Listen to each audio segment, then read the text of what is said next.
Hare Krishna.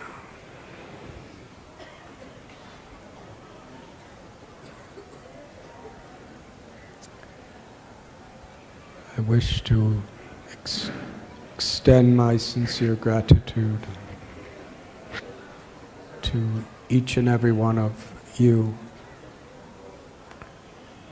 for being here for our Yatra in Vrindavan and for being with us this evening.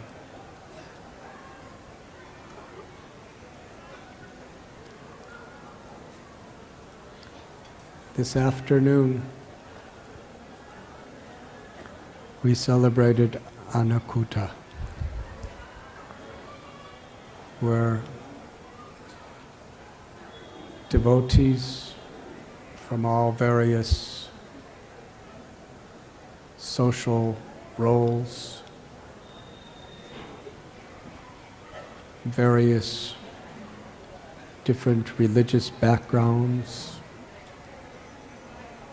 different races from all parts of the world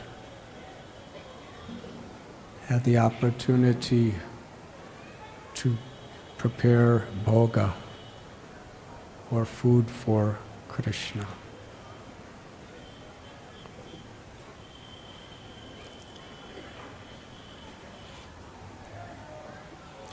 Although I had to unexpectedly go for a very important event, I came back just in time to walk through the kitchen.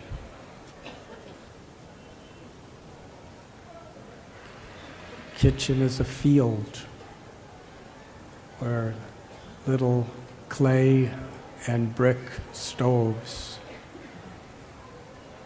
I believe about 200, were set up in rows, each one equipped with some cow dung and a little wood and some little clay pots to cook on, some big ones too.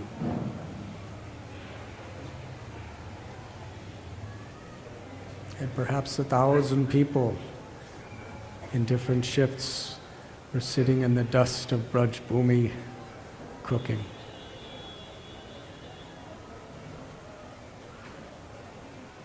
And I saw people from very aristocratic, wealthy social status breaking cow dung patties and handing it over to little villagers and farmers, cooking together around the same pot.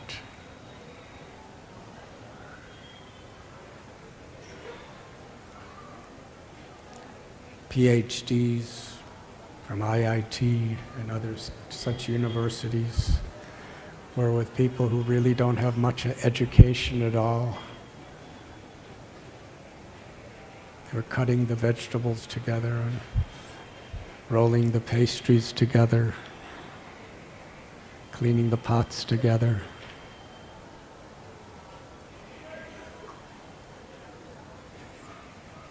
In devotion, when we are identifying ourselves in our eternal nature, Jivera Swarupoi Krishnera Nityadas, that we're eternal servants of Krishna. And we see that every living being is an eternal servant of Krishna. In this material world, people are in various levels of remembrance of that truth. But as devotees, on whatever level we may be in, we learn to really truly appreciate anyone's efforts to make honest and sincere efforts for the pleasure of the Lord. Patram pushpam palam toyam. Krishna is pleased by our devotion. If we offer a little leaf or flower or fruit or water, with such sincere devotion, Krishna is pleased to accept it.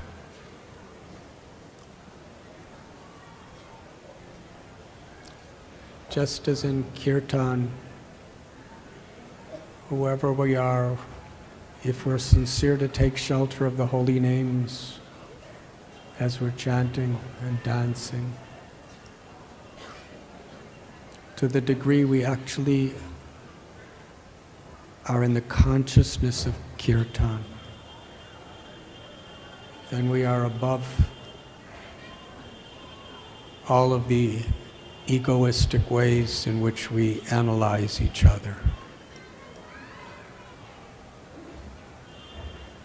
Material world, the material consciousness is we want to put ourselves in the center because we're so far from Krishna. We're under the illusion that satisfying my own body, mind, and ego will be a source of happiness. And in this state, we're even willing to make so many offenses to others. Because ultimately, we don't care. It's just about I and mine.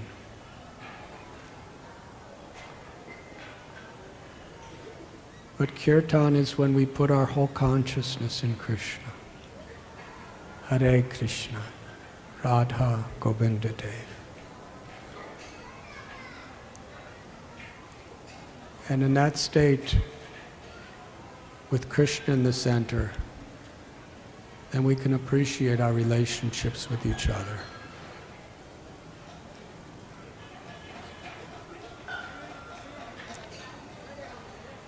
And in a similar way,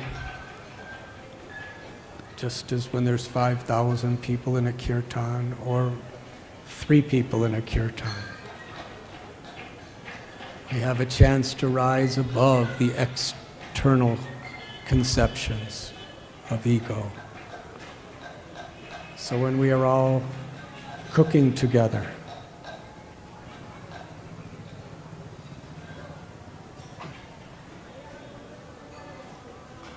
so many people were crying.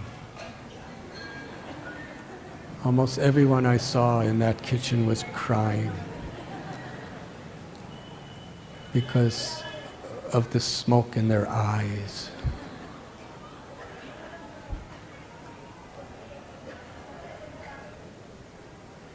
But actually, they were willing to endure the smoke in their eyes for a higher purpose, to make an offering of love to Krishna. And it was truly a blissful environment.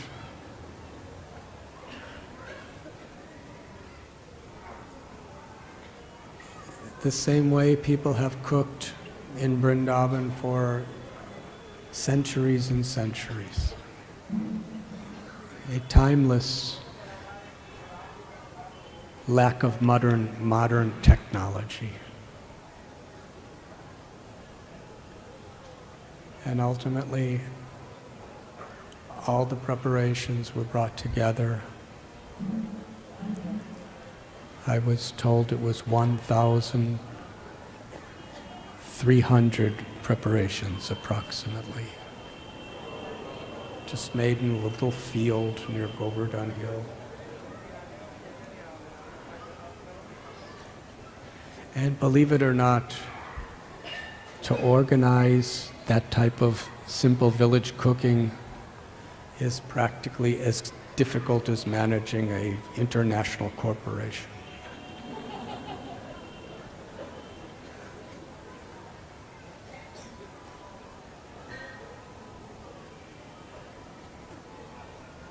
But for devotees, it's very wonderful because they're not getting any money. They're just pleasing other devotees by giving them an opportunity to find happiness in serving together.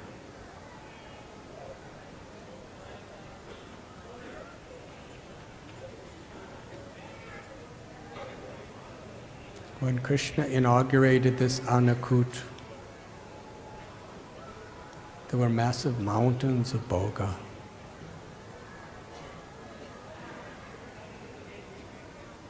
And Sri Giriraj, with his very long hands, he picked up everything. And right in front of everyone's eyes, he ate it.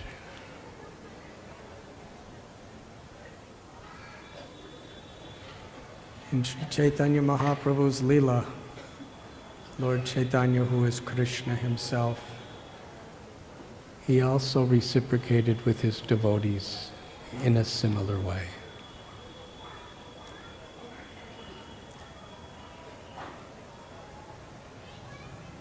The essence of the Srimad Bhagavatam is the Ras Leela of Sri Krishna, the culmination of pure unalloyed devotion.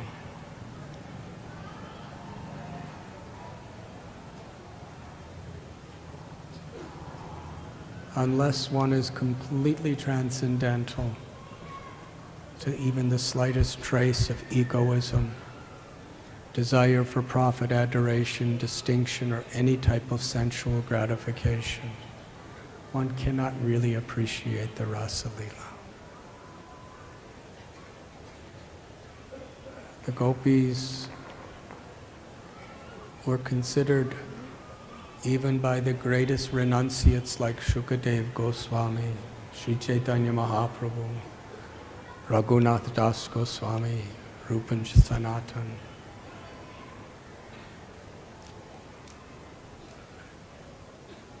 as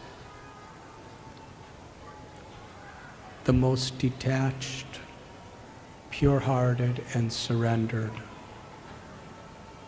of all devotees. In the highest perfection of love. And the Ras Leela is the reciprocation of that love between Lord Sri Krishna and each of his devotees. And the glories of Sri Radha are revealed there. Our acharyas tell us that that same Rasa Leela was reenacted every night for 1 year in the house of Srivas during Sri Chaitanya Mahaprabhu's pastimes.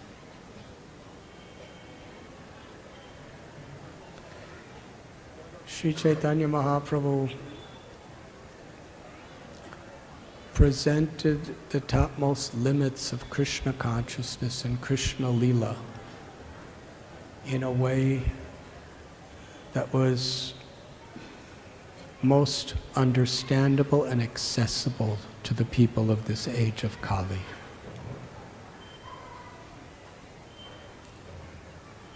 In Ras Leela, Krishna was the Purusha and everyone was gopis. When Lord Shiva wanted to participate, he had to accept a gopi form.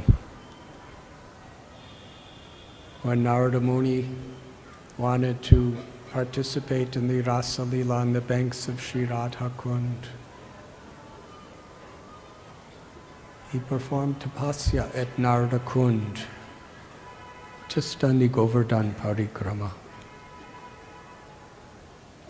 Brinda Devi, the goddess of Vrindavan.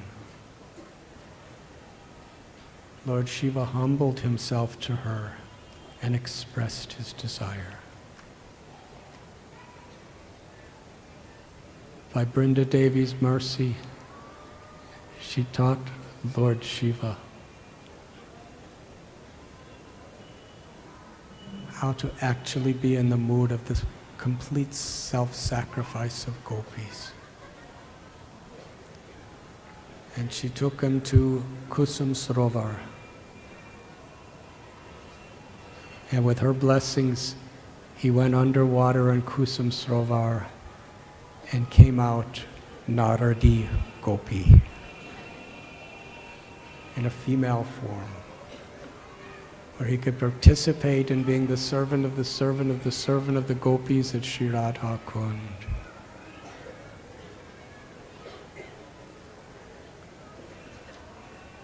That same Narada Muni, of course, a little later after the Ras Leela, Vrinda Devi put him back in Kusum Sarovar, and he came out as Narada Muni. And it was there at Narada Kund that he compiled, or he wrote, the Narada Bhakti Sutras. It is that Narada Muni who became Srivas, at whose house the Ras Leela was being performed in Sri Chaitanya Mahaprabhu's Leelas.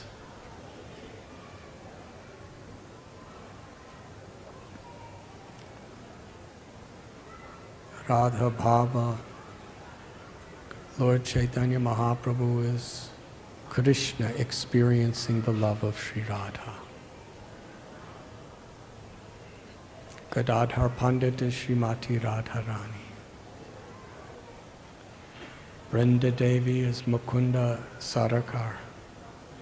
In Lord Chaitanya's Leela, he was a medical doctor. Hanuman. In Lord Chaitanya's Leela, even Hanuman entered Ras Leela as Murari Gupta.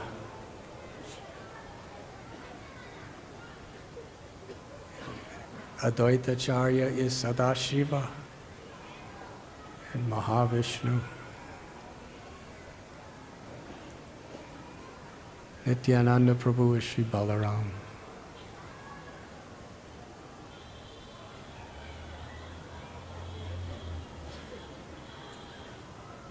So they are all males, and they're dancing together. But internally, the ecstasies of Vrindavan are manifesting within them. Today in this world, to be a sahajya, or to take things cheaply,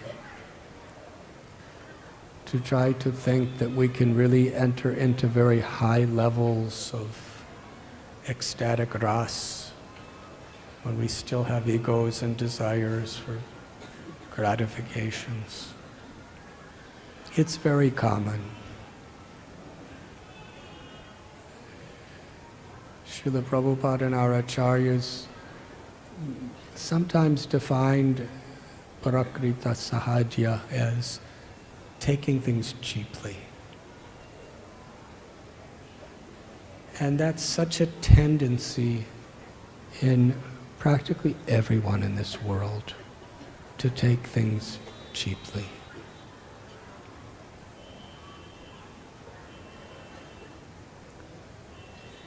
We want things quick. We want things fast. We don't want to pay price.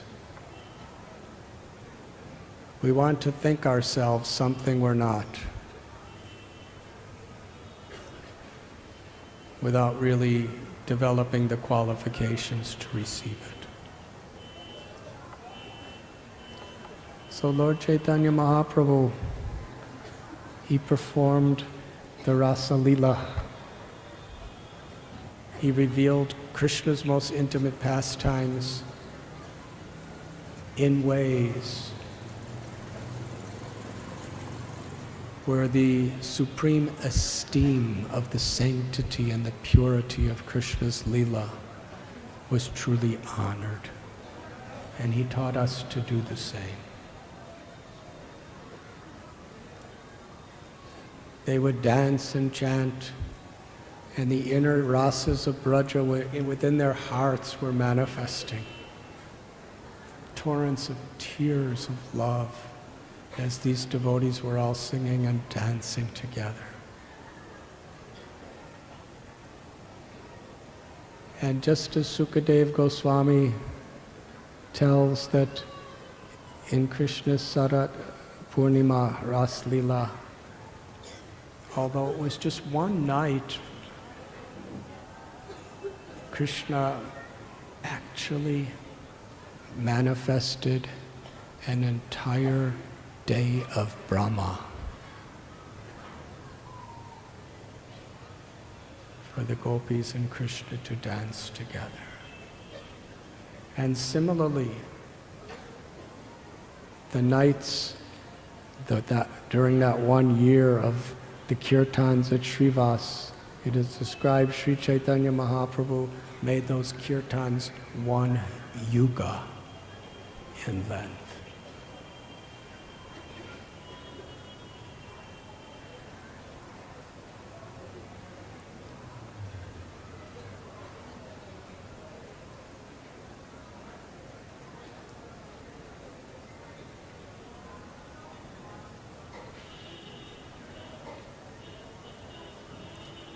One night, because Lord Chaitanya was always in the mood of a devotee.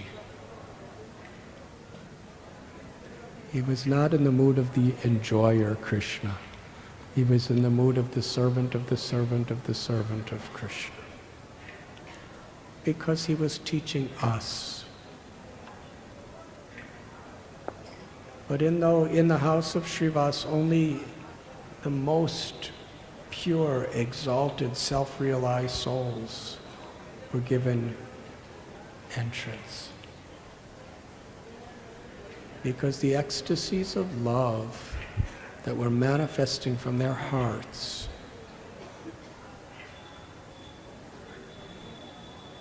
were not understandable to ordinary people.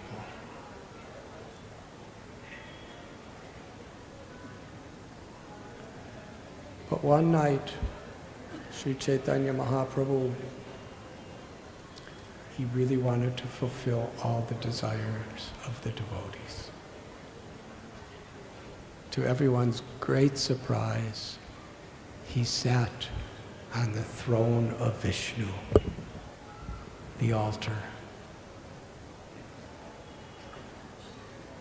And the devotees were looking upon him with such joy, such expectation. And he said, "Sing the song that is offered with the abhishek." So they understood exactly what he was saying. And if you remember, we were describing a few days ago how Indra and all the devas, they all came together to perform abhishek for Krishna at Govinda Kund. But the Panchagavya, the 5 gifts of Mother Cow, and the Panchamrita, the 5 nectars, and hundreds of pots of water from Govinda Kund. So that same pastime was offered for Lord Chaitanya as he was sitting, accepting the worship, manifesting himself as Krishna. And they brought tens and thousands of pots of water from Mother Ganga. And they bathed him in the Panchagavya and the Panchamrita. And they were singing and they were dancing. Then they dressed him nicely. And Lord Chaitanya Mahaprabhu performed something like the Anakuta. He was just sitting there and he said, "Please offer me food." So someone gave him some bananas, and then some coconuts, then some fruits. Vrindavan Das Thakur says within a blink of the eye, he ate more than what hundreds of people could eat. And just as Giriraj, after the Brijabasis offered him several miles of distance, of huge mountains, after he ate it all, he cried out, "Aniyor, give me more." So they tried to give him as much. Whatever they gave, he said, give me more, Anior. So after they gave Lord Chaitanya everything, he said, give me more. So the devotees ran outside and went from village to shop, and bought everything. And they came back and offered him at a time thousands of bananas and thousands of coconuts and thousands of fruits and tens and thousands of buckets of milk and yogurt, dahi. And they were bringing thousands of sandeshes and rasgullas and all of these different preparations. And within a second, he ate them and said, bring me more. The devotee said, my Lord, your belly contains all the universes. How could we ever fill you up? But how much they were in happiness. Together. All together. They were just bringing more and more food and preparing more and more food and offering it to the Lord. And he just ate it all immediately.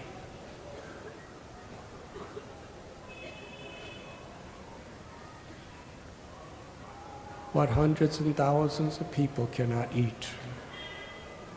And he didn't get indigestion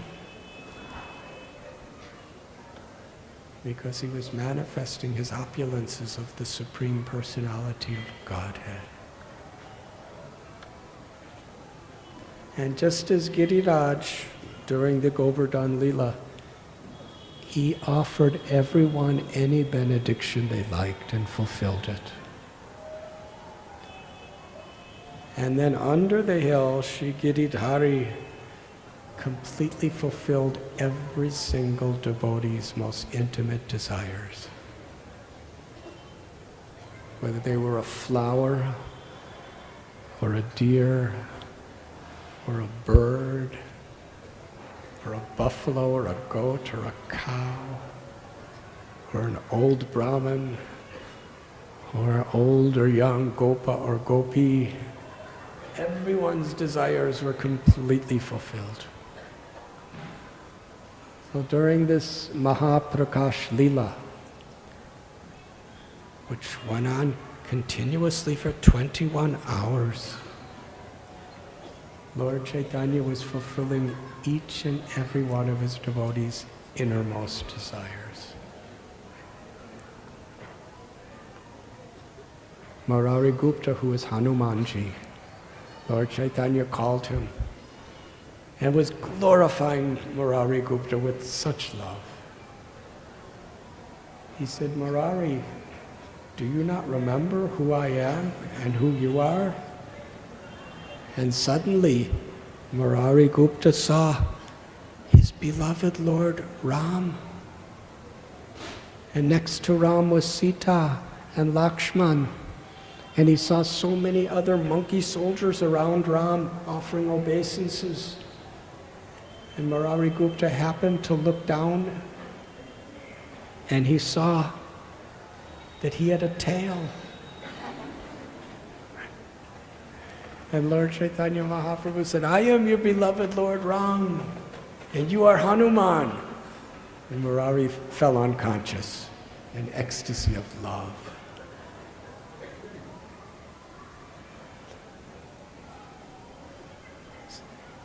Don't, here is Sita. You cried a shoreless ocean of tears, seeing her plight in Sri Lanka. And here is Lakshman. You carried an entire mountain over a distance of 1,000 miles to protect him. You are my eternal servant.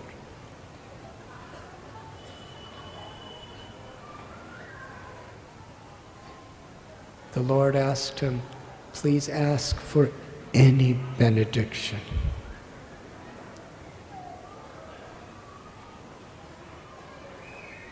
Murari Gupta, Hanuman.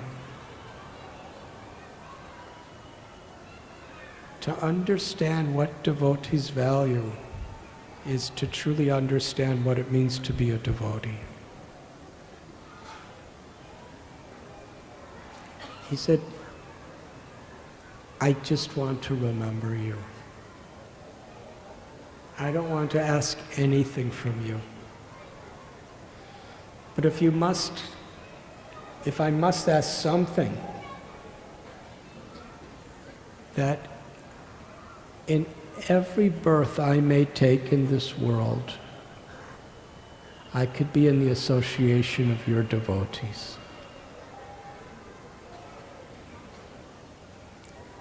Let me be among those devotees who consider you their master and themselves as a servant.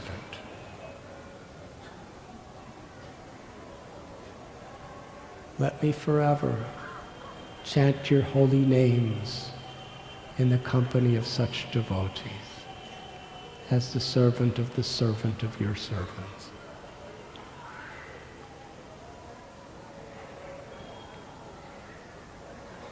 He's not asking, I want to become God. I want supernatural powers. I want liberation. Because for one who has actually tasted bhakti, all of these things are insignificant. To value the association of devotees, to value chanting God's names in that association and remembering the Lord is the true desire of those who have tasted the highest limits of love.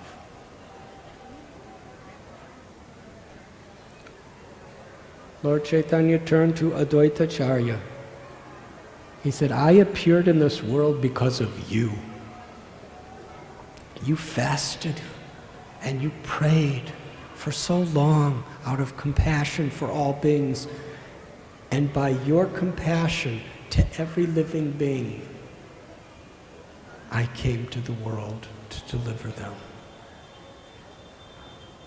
But you've never asked anything for yourself. Ask for a benediction.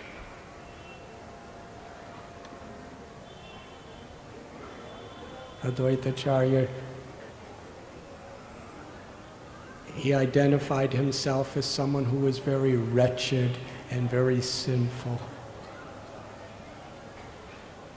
Just let me remember you.